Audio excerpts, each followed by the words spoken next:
I'm Mark Weiss. Welcome to Wisdom Applied.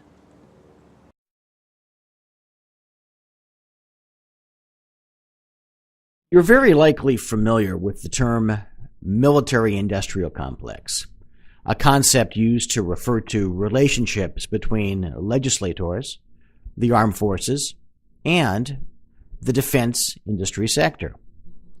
These relationships are in the form of political contributions from industry, political approval for defense spending, lobbying to support bureaucracies, and beneficial legislation and oversight of defense industry.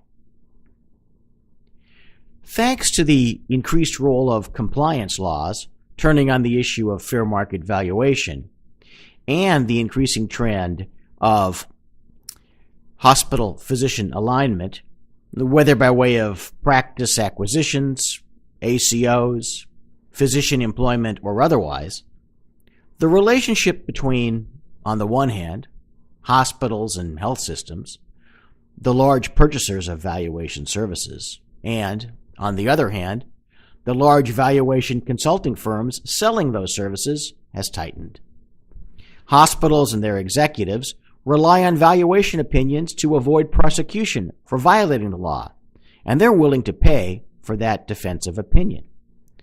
Of course, consultants desire the substantial fees, but at the same time, consultants are overly cautious to cover their own asses in terms of an improper valuation. This leads to nonsensical ceilings on their valuations in order to build so much safety into the opinion that it becomes something other than a valuation. And here's the kicker. The hospitals are happy to receive the byproduct, a valuation that fits nicely, that is, below, the full price that they would otherwise have to pay. So we see valuation consultants stating that they never opine as to the bona fides of a deal at more than the 75th percentile. In fact, it is as if those deals, which by definition have to exist for there to be a 75th percentile, never existed at all. So to recap, the hospital gives the consultant money, the consultant gives the hospital protection, and the extra benefit of a valuation that ignores anything above the 75th percentile.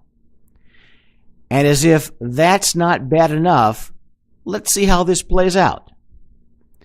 The process leads to a death spiral in opined value.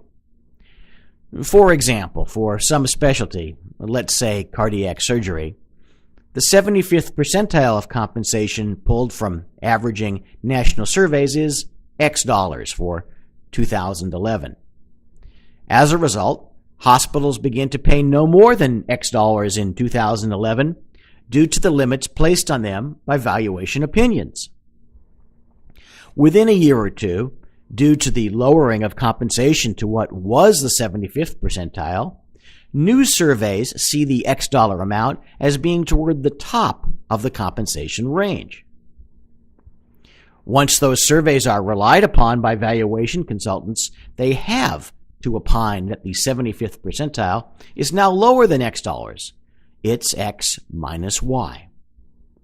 And the cycle starts all over again, lower and lower and lower. I'm not sure where this will end. Well, maybe not working for a bag of peanuts. After all, if valuation consultants are still in business at that point, it's more likely to be for 3/4 of a bag.